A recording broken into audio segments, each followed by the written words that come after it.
Hi there, everybody. We're going to jump right in with our paper taped to our artboard, as you can see, and I've taped it down the middle as well, okay, because we're going to use two sections of our paper today for this practice.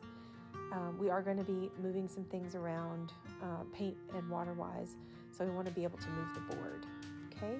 So what we're going to do first is I'm going to show you the brushes we're going to use. So we're going to use our wash brush. And this little guy is our utility brush, whatever your favorite round brush is. Mine's a number 6. I don't know if you can see that. But it's a number 6 round brush. Anything between like a 4 and an 8 would work perfectly for this. And then I'm going to show you the colors we're going to use. So I asked you guys to buy a Payne's Gray for this class. So here's our Payne's Gray. If you don't have that, a lamp black will work. Here's our ultramarine. And finally, our yellow ochre. Okay. So we're going to use a good bit of all of these colors. So make sure to get a good dab on whatever you're painting. So the top part we're going to be using for our water mixes. So in the first week of class, we talked about the 75-25, 50-50, 60-40, and 25-75 mixes.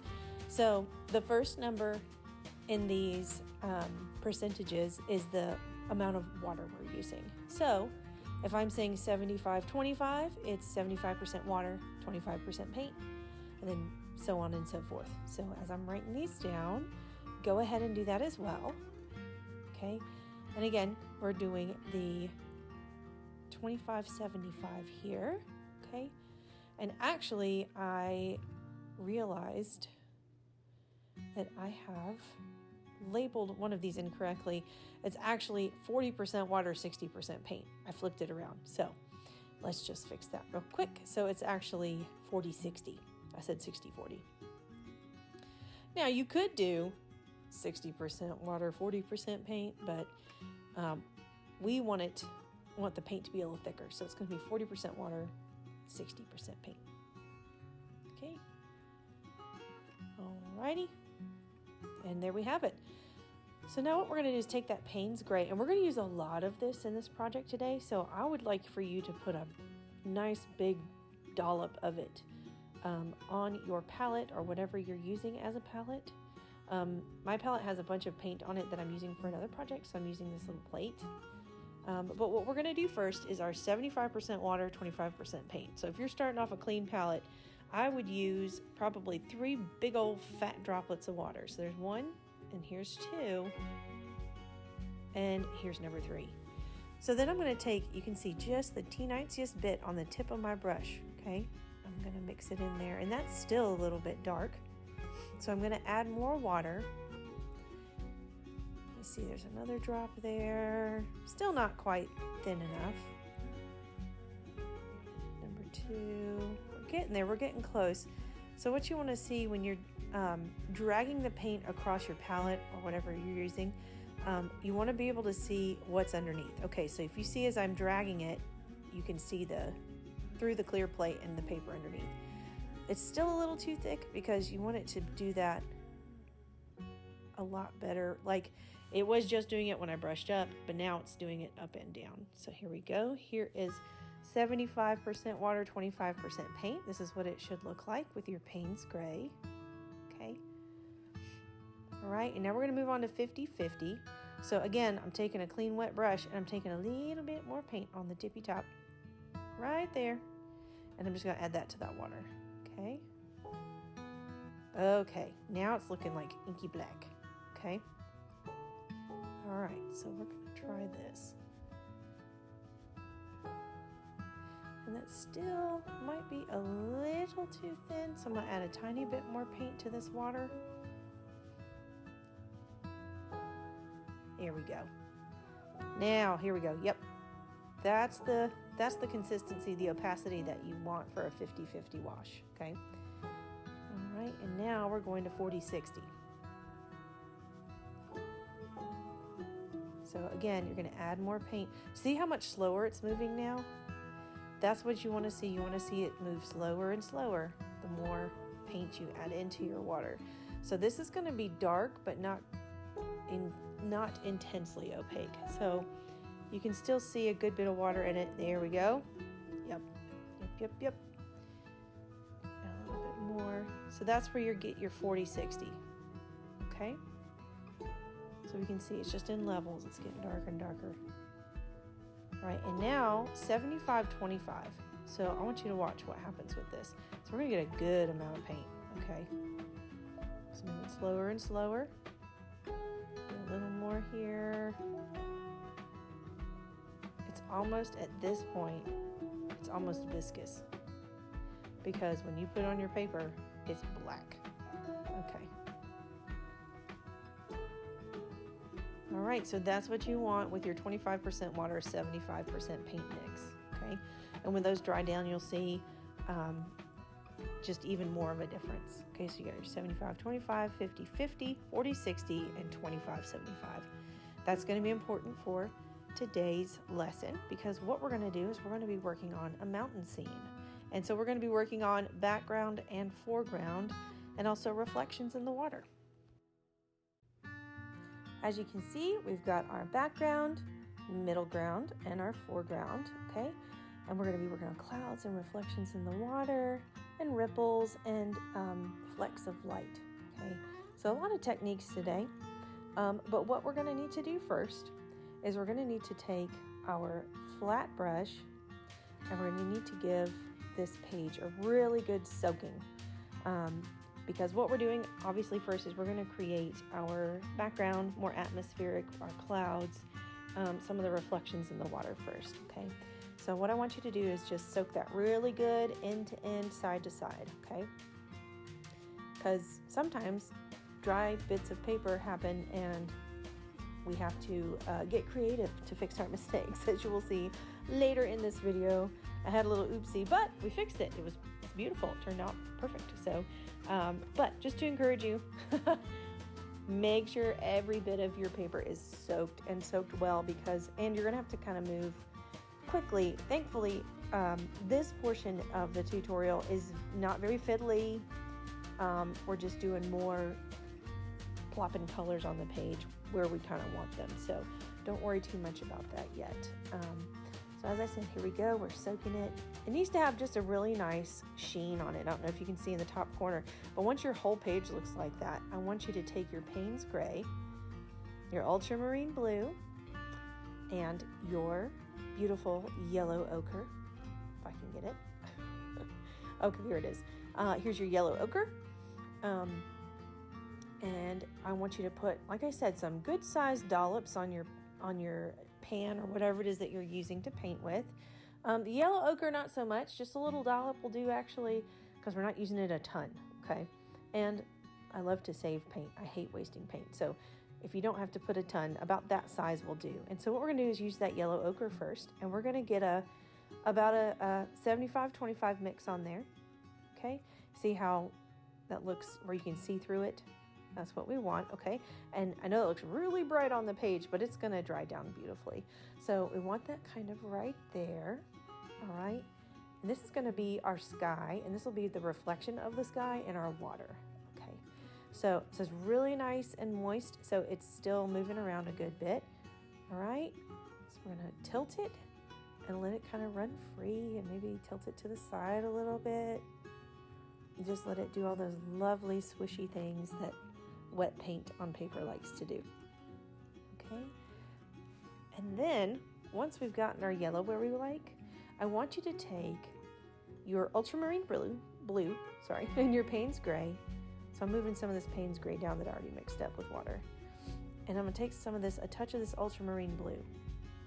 And it doesn't need to be like super blue, but we want it to have a little bit of a dullness to it. So you'll see the final color when I mix it here in a second.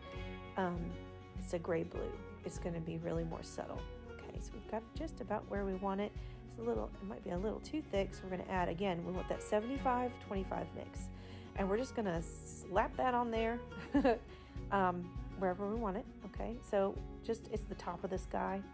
It's where night's coming in. This is dusk. It's in the end of the day. So the top of the sky is going to be a little bluer. And then we're going to have touches of that in the water. Don't totally take out the yellow that you laid down, but definitely put some of that in there. Move it up, move it around, get your edges, bring it up into the mountains as well, because what we're going to do is draw mountains, right?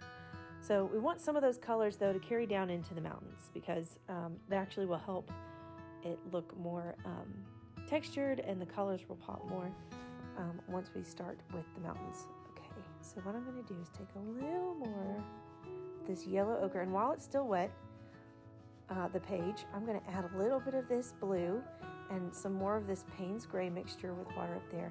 And what I'm trying to get to is a dark grayish brown, okay? I know that sounds kind of weird for clouds at nighttime, but you know, at dusk, they can be all sorts of colors. So this is kind of like a wintry end of the day. So what I want you to do is, while your page is still wet, dab some dots in there. Now, if it's too thick, like that just happened, just take a wet brush and move it around, okay? Just move it where you want it to be. And I love this cloud up in the corner. And what you can also do is keep adding little dark spots. Wherever the bottom of that cloud's gonna be, it kind of needs to be, that's where the darkest point is. So like, you know, the underneath side. And then we're gonna add a little touch of blue in here with our Payne's Gray. Okay. And that's pretty dark too, but again, just get your brush, put a little more water in it, move it around. No big deal. And while you're making these clouds, go ahead and you can see I'm dotting and things are spreading, and that's like trailing down like rain. I love that.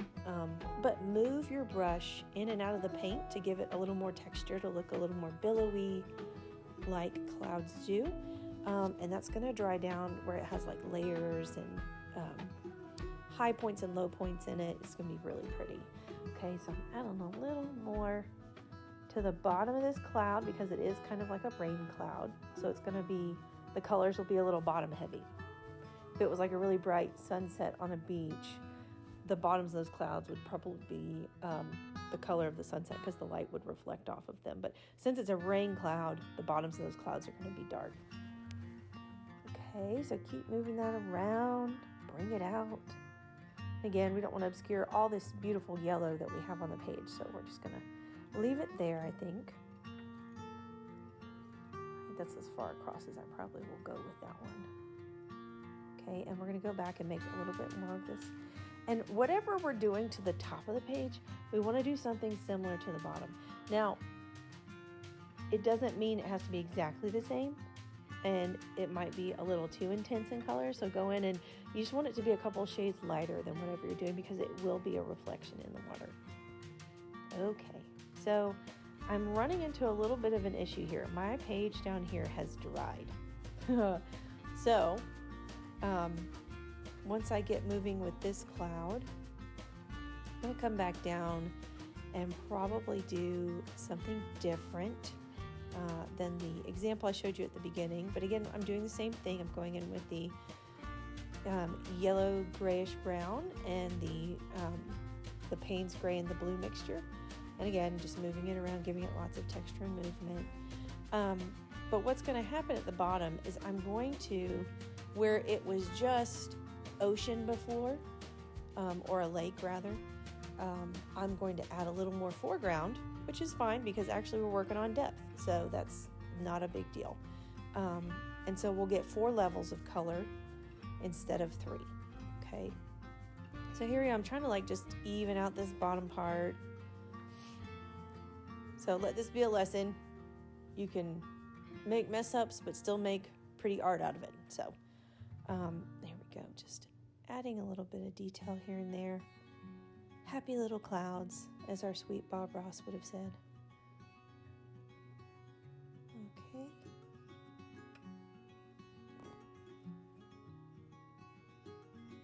I'm pretty happy with those. And so I'm trying to re-wet it down here. And it's not doing what I want it to do. It's actually like dry. So now it's just going to actually like look really harsh on the page. It won't look like a reflection.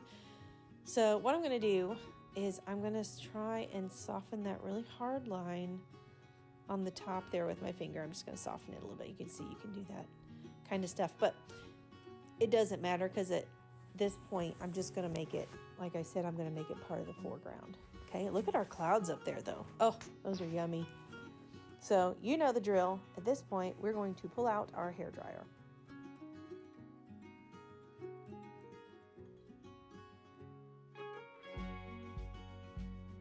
Alrighty, now that this page is completely dry, I want you to take a ruler, and what we're going to do is we're going to go about 3/4 of the way down the page, not directly half and half, because it's the rule of thirds.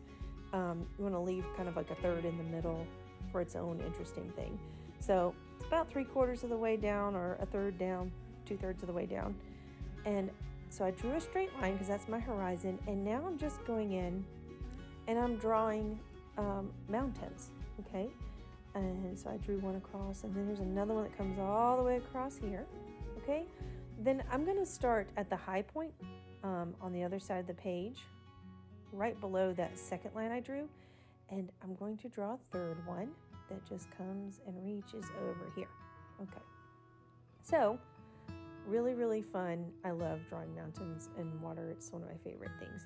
So, like I said, we can always fix a problem. So maybe not always, but we'll get there. So what we're going to do is we're going to make this little oopsie over here some foreground, okay? No big deal. Not a big deal at all. All right. So here we go. What we're going to do now is start with our first layer, which is going to be the background mountain, the farthest one's back, and we're going to make a 75-25 mix of just pure Payne's gray, okay? Oops, got a little blue in there. Like that.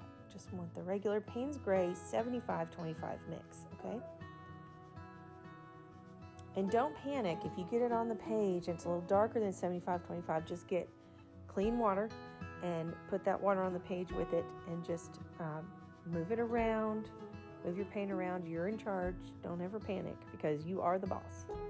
You're going to tell this paint where to go. All right. Here we go. This is going to be nice. And don't forget, this dries down lighter. So there's your 75-25 mix, and we're just going to go in quickly. This is more of a, you don't have to be very fiddly with it. We're just following the lines. Okay. And this is wet paint on dry paper. So I don't need you to wet the page again, since we did that beautiful background. We don't want to mess that up. So here we go. And like I said, you have to move pretty quickly. You don't have to be super fiddly with it, because this is very thirsty paper and it will suck it right up. So we're going to keep moving. Okay. And like I said, see, that's a little too dark. So what I'm going to do is just add regular clean water and just thin it out some more. Here we go. See, that looks like everything else. So yeah, no need to panic if that ever happens. So we're going to keep moving this across the page. And you can always come back once you've reached the other side of the page. If there's like a little, white space you left behind, or you want to clean up some lines, no biggie. You just got to do it pretty quickly, okay? Just as a reminder. Okay.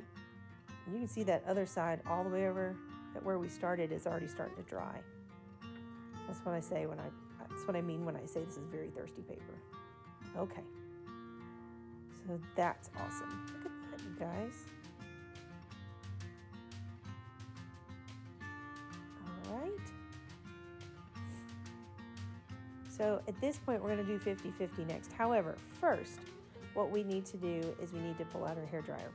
So this is the kind of painting technique where every layer has to be dry. Kind of like what we did last week with the trees and the layers of trees. So here we go again. We're just drying it, and because it is so light and it was really quick, the layer we put down is not going to take a super long time to dry, okay? All right, I think that's still a little bit wet right there, but I do love how that yellow that was behind there still pulls through, so it's not just a flat gray. Like you've got some of that blue and yellow behind in that, so it looks like light glowing on the mountain. Okay. So easy peasy, lemon squeezy. I think we're good here. Yeah, so next, like I said, is the 50-50. So go back to your palette, take that Payne's Gray you just made, mix in a tad bit more paint, okay? We don't want it to be inky black yet, but it does need to be darker than the background behind it so that it will pop, okay? So here's this middle ground, the mid ground. Again, same thing, just keep it moving. I will say the darker, thicker your paint gets, the more you have to be watchful of how dry it's getting and how quickly. Obviously with less water in the paint, it's going to dry quicker. So just make sure you keep it moving. You've got an eye on what's right behind you. As you can see, I'm moving pretty quickly. I'm just zipping through this. Like I said, you don't have to be super concerned about being perfect along those lines because mountains are not perfect. We're just giving it, it's kind of like a guide. It's a guide. So don't freak out if it doesn't look perfect. Okay, here we go. And again, that's a little too dark, so what I'm going to do is add a little bit of clean water. Scoot that across there. Here we go. A little more water. And sometimes when you do that, it makes really cool textures where that paint was broken up momentarily by a little bit of extra water. I love that. I love the extra texture in it. Just gives it something interesting. All right, and we're almost to the top here. And voila. All right, go back and clean up some of these things. Didn't love the hard edge on that, so what I'm going to do is soften it a little bit. Okay, look at that. Ooh, this makes me happy. So that's a nice, strong middle ground, right? You can see that there's a differentiation between the layer behind it and that one. Okay, so now we're going to dry that again. All right, dry that as well because we can't start with our 40-60 layer until this is completely dry, right? And you don't always have to do that because sometimes it's nice to see things fade in and out together a little bit on the edges.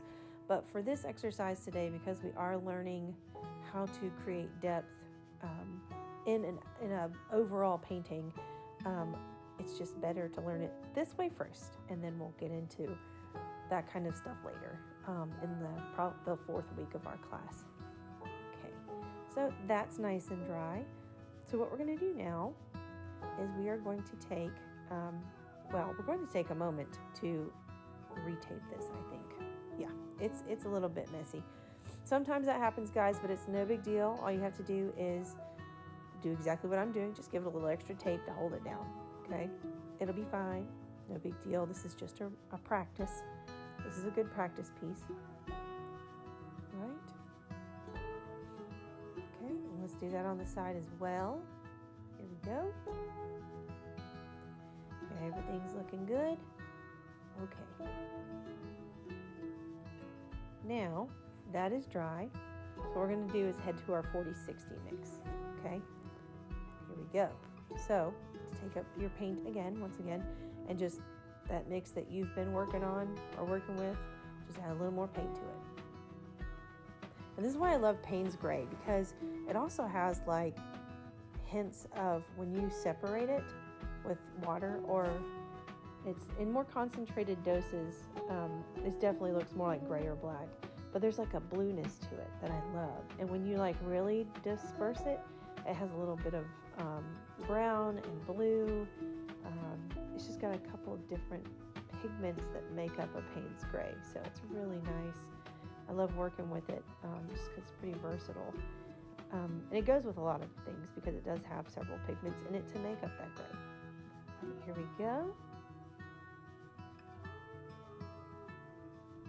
And again, don't freak out because you're right on the horizon line. If you get a little bit over the horizon line, it's quite all right. Coastlines are not perfectly straight. They don't look perfectly straight. So don't freak out about it. Again, it's just a guide. Okay. And that's looking really nice. I love that. Okay. Again, move pretty quickly because now our paint's getting even thicker. All right. So there's our 40-60 mix on that foreground layer.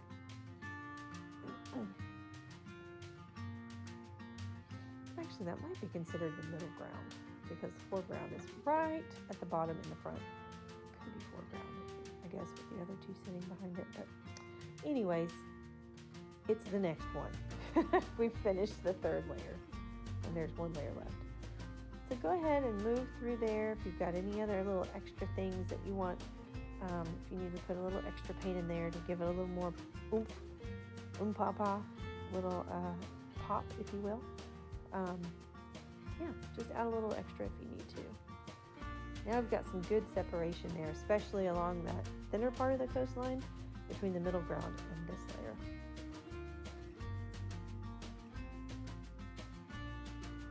Wonderful. Now that's finished.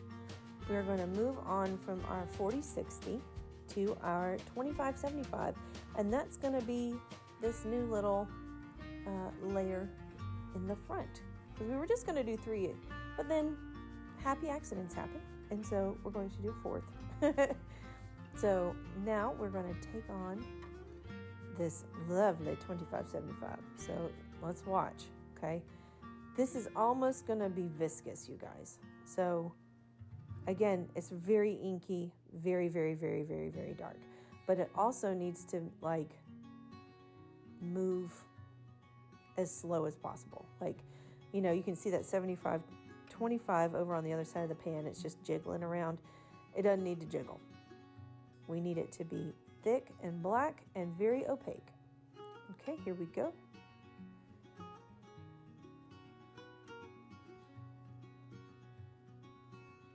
There we go. And again, just pay attention to the sides. Make sure you get side to side, all the little bits and pieces. Don't worry if you miss something, you can go back with this color paint. It's not a big deal.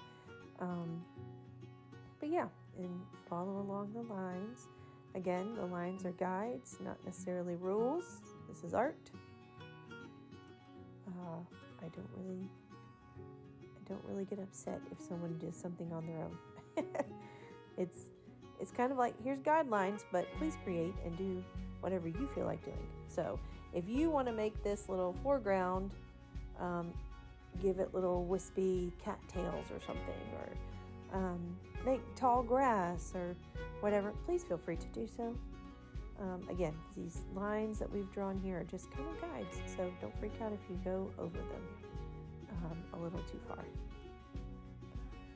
All right. So again, just finishing this up.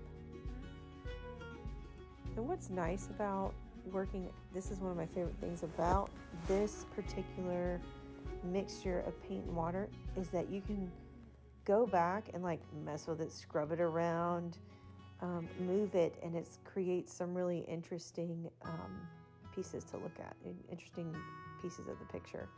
So yeah, so I'm just gonna take my thing in here, and you can see you're seeing the page behind it, and I'm just kind of like scrub-a-dubbing it. Here we go, giving it some fun. Okay, we'll do that over here too. Okay, ooh, I like that. Kind of gives the impression of rocks. Okay. All right. Soften this one out a tiny bit on the right side. So just add a little bit more paint.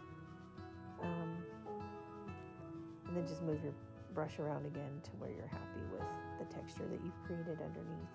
All right. Got that. I'm just checking the edges. Okay. So we're going to dry this once again because we have just a few finishing touches for this picture. We're going to be creating ripples in the water, as well as shadows and light that's on top of the water. So that is dry as a bone, so that's great. Alrighty, and now, so we're going to pick up our paintbrush, the number 6 paintbrush again, and we're going to get a 75-25 mixture of our ultramarine blue and that Payne's gray. Okay, I'm just going to pick up some of that Payne's gray over here. And what we're going to do is create ripples in the water. Okay, so let's get that color. It doesn't have to be like a super rich blue. We want it actually to be a little duller. So you can either add more Payne's Gray or just see. Oh, that's a beautiful color. I love that. So see that gray blue? That's what we're doing. And we're going to add a little bit more water so it's not quite as dark. Yeah, we're getting there. Okay. So then I'm going to take the very tip of my brush, just the very, very tip, okay, dab some of it off, and I'm just going to start creating little ripples in the water, like this, like so, okay? Just do that with your first application. Throw those in there. And then what I want you to do is take clean water and then go over the top of what you just did and do it again and take it out a little further than you had before. So all that extra paint is going to carry on, so you can make other ripples that are like a little bit lighter. You can do them at varying degrees of opacity. You can do them in different lengths. So just keep doing that. So you just go on. Okay, so there's a little bit more of that blue. Okay, so I'm going to take clean water again after I've laid down that paint, and I'm going to just start moving the paint around. Okay, so yeah, this works. And sometimes, because there's already color in the brush, you can wet it again and it'll give you some lighter paint to work with just by using the water. But here we go. We've got some really beautiful ripples going in now. Okay. All right. And it's helping us cover up some of those little schmutzes I made earlier in the tutorial. So again, happy accidents. This looks really nice. I love the ripples in the water. I love the way that water moves. It's very, very relaxing to just sit and watch. Okay, here we go. That looks really good. I'm happy with this. This is looking really neat. Okay. All right. So the next thing that we're going to do is what I want you to do is I'm going to have you take a clean brush with clean water, and I want you to just run along the edge of the horizon right here, okay? Just run right along with it, okay? You might have to do it a couple of times just to get it wet enough, okay? All right. Here we go.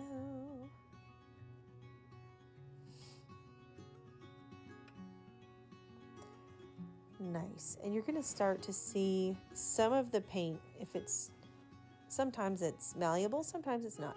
But sometimes it'll just, right at the edges, might run down into that water a little bit, which is totally fine because what we're doing is creating shadows, okay? So that was just Payne's Gray. And what I'm going to do now is just use water. Okay, I've put down all the paint that I'm going to use for a minute. And I'm just running it right along the bottom of those mountains, okay? And then again, I'm going to pull this out, and you can see what I'm doing. I'm making a mirror image. Whatever we did up top, we're going to do at the bottom. So here we go. All right. So we have a little bit of a mirror image of those mountains, that high point.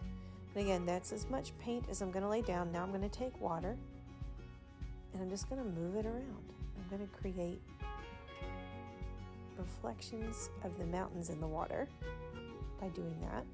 Okay, really simple, so effective, very pretty. It's one of my favorite things. I love reflections in water. Okay, so now of course last thing we got to do is dry, because there is one more thing that we're going to do to our painting, and I'm super excited how this is turning out. Look at those clouds. I can't get over the clouds. They're my favorite. Looks like it's raining. All right. And I love how you can still see some of the yellow in the water, the gold from the sunset. It's just so fun. All righty. So this should be pretty much close to being done. Yep. Everything looks nice. Here we go.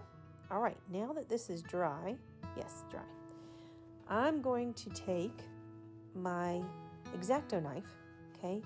And what I'm going to do is create little ripples of light in the waves. Okay, and that's all you have to do is just scratch, scratch, scratch, scratch, scratch, and you can see it starts to give us the illusion of light dancing on the tops of little waves. Okay, and just put those wherever you like, wherever you think you need them. Some people say less is more. I do not, because I freaking love, one of my favorite things is to look at water when the sun's shining directly on it. Oh, it's so beautiful. It's just like little diamonds. All right, and actually, here's a fun trick I learned recently. If you take your ruler and you have a horizon line like that, and you take your X-Acto knife, it creates a little more dimension. It creates an interest point where you can look. It's not just, oh, there's a flat line there. It actually, like, again, lifts it, makes it look like water is probably lapping up against it or crashing on it. But it pulls the that really dark front layer forward. It pulls it out of the background, so which is really nice. So it's got a little extra here. All right, we're just gonna keep going for a few more spots here and there, but that's about it, you guys. Like, this is the last thing that we're going to do on this painting. So next week we will be working on light. We worked a little bit on it today already with reflections of the mountains and the sun, but we will be, and by using the X-Acto knife. But that's something, sgraffito is what it's called. And we learned that last time in class, but never a bad thing to bring back an old technique. So here's our one way to bring the element of light into a picture. Okay, and again, just going lightly over that. We don't want to dig too hard into the picture. All right, please be careful putting your caps back on because it is a sharp instrument. But there you have it, guys. Look at this. Oh, I love how it turned out. This is fun. So it's a beautiful mountain lake or an oceanside mountain vista, whatever you would like to see it as. I really enjoyed it, and I hope to see you next time. See you later.